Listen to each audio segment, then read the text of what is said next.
Hello everybody. I've got a big update for y'all today. I'm approaching day number 90, which will be on February, I guess it's Monday, February 10th. I could be off a day or two, but close enough for government work. The last 7 to 10 days have been really eventful, and I've been sitting on top of this information for the most part. I figure I have enough worry and concern in me and my wife and my daughters that I don't choose to always share everything as it's happening. Sometimes I do, but I don't see any reason this time. This time I just didn't want to tell people, and I'm glad I didn't, because a lot of people would have worried for no reason, because the news is ultimately pretty good right now. So, Tuesday, January 27th, I went to an oncology appointment. The doctor took a look at this lump on my neck that's still there, and he we went through all the usual stuff. He said, looked pretty good, not too many problems. But we're both kind of concerned about the knot on my neck. It's the original place the cancer started last June. And he basically said, we'll do a PET scan the following week, get a biopsy, and then he proceeded to spend 10 to 15 minutes explaining what would happen if Burkitt's comes back, and radiation options and all this stuff. And and I just sat there and stared at him and kind of went numb. Really didn't like the sound of that. He was very certain that it's not cancer. He said, based on the lab work and my clinical condition, he does not believe it to be cancer at this point, but we can't rule it out, and he wanted me to be informed of what the options would be, and I didn't really care for any of them, to be honest with you. Pretty lousy options. So, having said that, I've sat on the information the last week or so and just been uptight, nervous, tried not to be, but it messes with the brain a little bit. I kind of poured my heart out to the Burkitt's Lymphoma Society private group, and they were real good to kind of talk me down after a day or two and basically say, hey, look, buddy, even if it is the worst case news, you need to go out and live life anyway. So I'm going to introduce y'all to something really, really fun and delicious. Well, so what does a guy do who has a year to just sit around, watch some TV? And I don't normally watch TV. Got a pretty cool brother-in-law, and he's introduced me over the years to the Food Network. And he's introduced me to a Triple D, Diners, Dives, and Drive-Ins, or something like that, with this goofy blonde-haired guy by the name of Guy. And he goes around and finds these out-of-the-way joints to eat at that he thinks are good. And maybe 3 or 4 weeks ago, I watched an episode of it, and they went to a hamburger joint that happened to be right next to the hospital where I had my transplant done. It's called Maple and Motor. And I decided to go in there, and here's my report to you. Y'all enjoy this. I want you to remember one thing. Food is good. After my oncology appointment, I decided I need some cancer-busting food, so I'm stopping at the famous Maple and Motor hamburger shop. This has been featured on Diners, Drives, and Dives, and Drive-Ins, and all that other Triple D stuff. It's supposed to be a really good place. Never been here.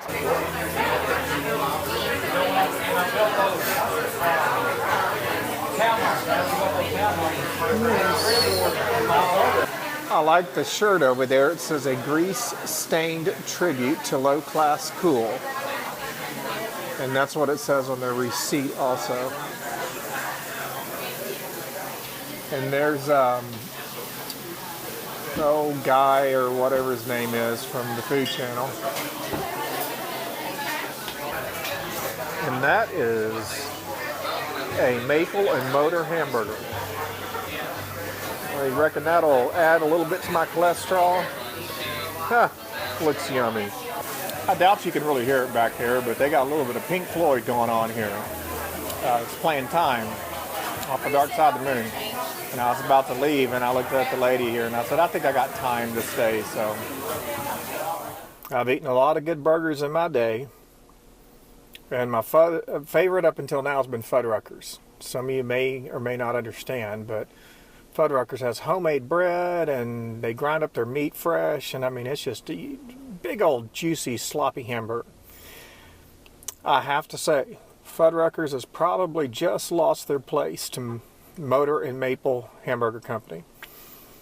That was a half pound of rompin' stomping greasy fat burger. I ordered the bacon and jalapeno. And the bacon was just normal long strips of bacon. It was very thick. If y'all know what Wright bacon is, W-R-I-G-H-T, it was just like big old thick strips of Wright bacon on there. And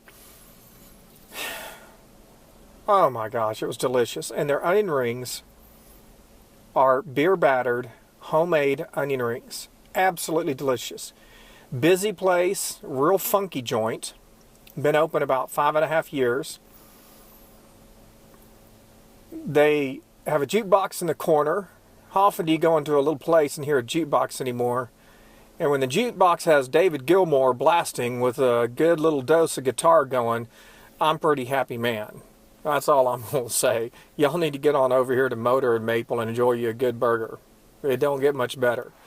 So I went to a fun Super Bowl party on last Sunday.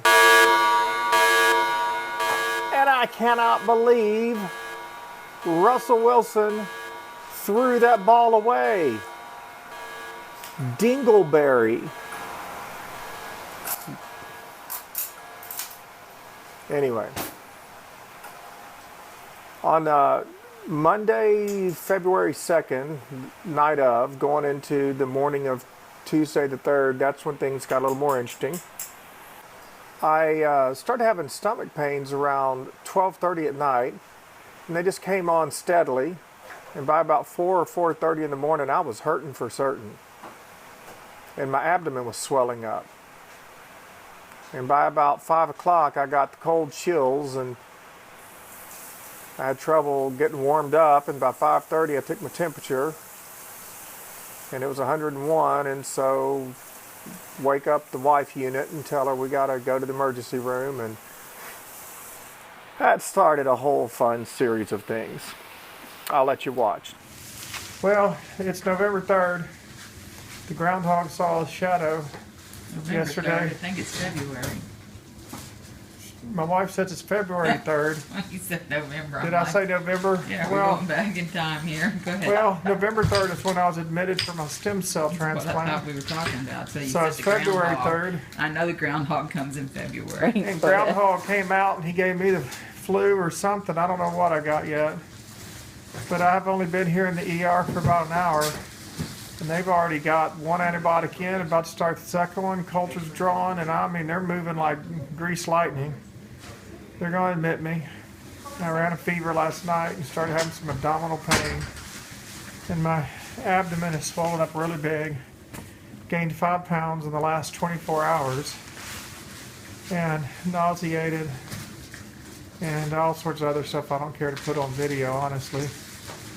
So, I'm back in the hospital. And we'll go from here. I'll give you all an update later. Okay. Goodbye. Goodbye, hon.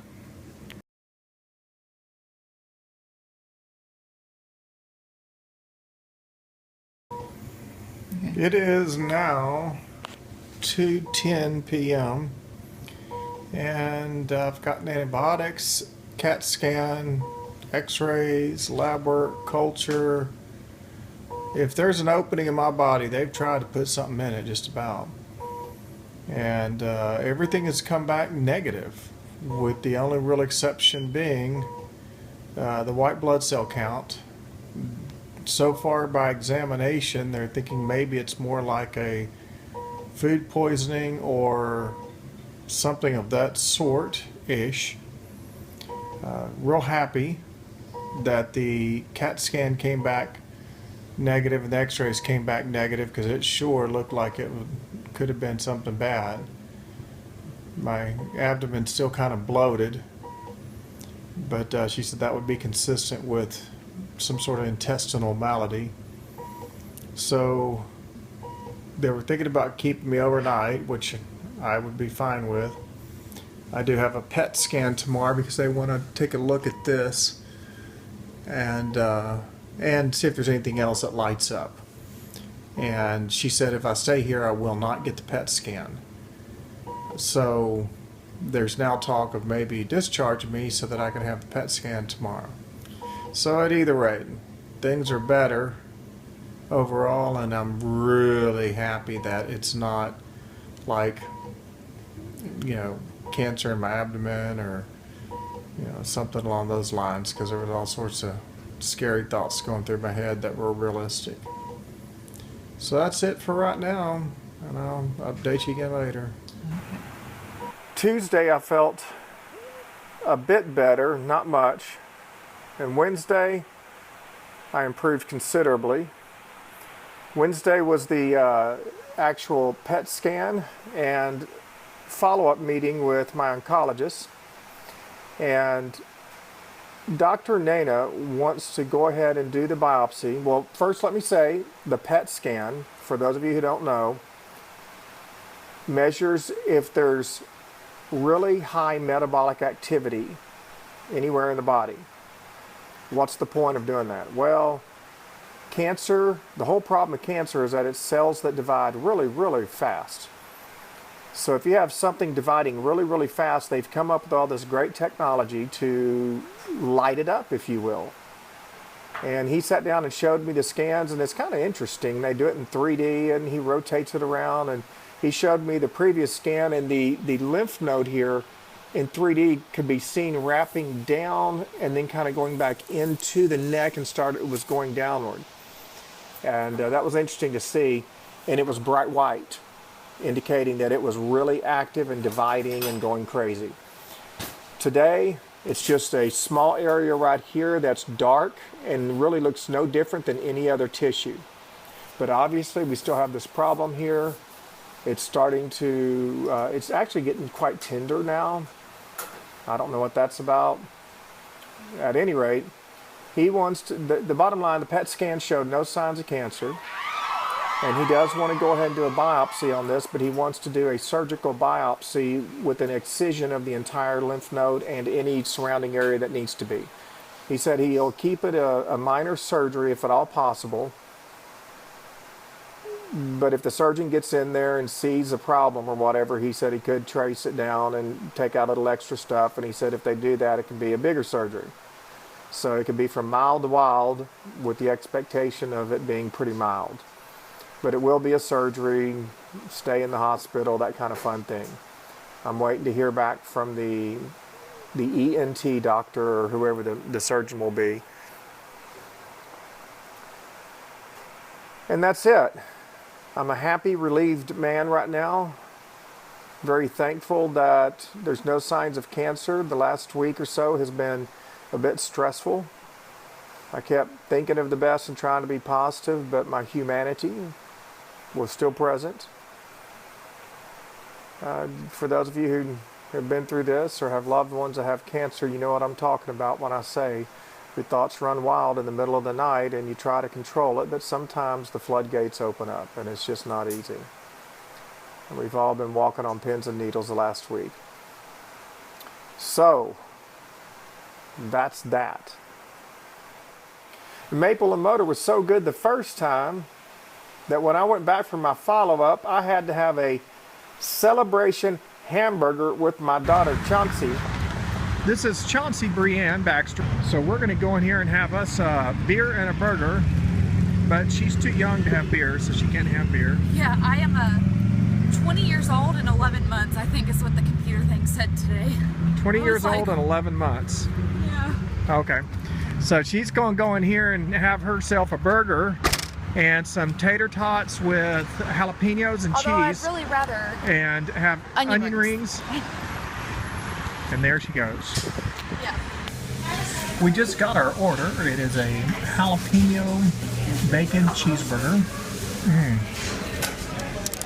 Does that look absolutely fine or what? And then beer batter onion rings. Absolutely delicious.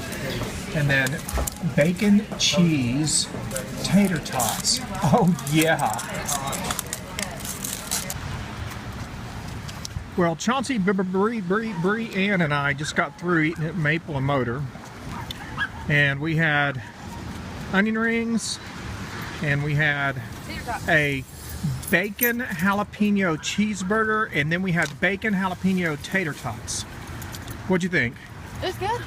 It was very good. Yeah. We split the hamburger so we'd have room for all the other stuff. Then I took half of my half home for Mom. It's right here. She's trying to be good, but we all know better. She ate all of the onion rings and the tater tots, so there you have it, folks. Maple and Motor. Okay, Chauncey Brienne, how did you rate your hamburger?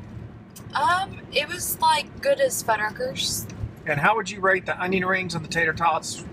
The onion rings, I'm glad they were crispy. I'm not crazy about the beer batter, but I'll still eat beer batter.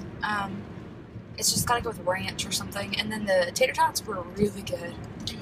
Anytime you put jalapeno, bacon, and cheese on something, the flavor factor goes up immensely. So that's what she's trying to say.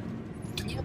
And we enjoyed it very much, and I had a very good oncology visit. My daughter Chauncey has a tendency to get a little feisty inside of the doctor's office and tries to rough up her daddy. I just caught that parental abuse on video. Parental abuse? Yeah.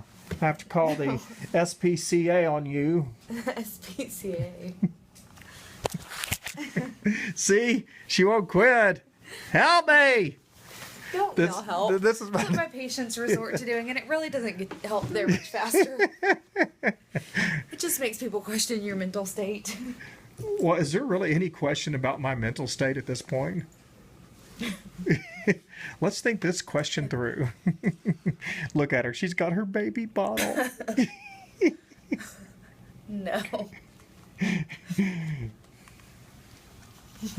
Yeah.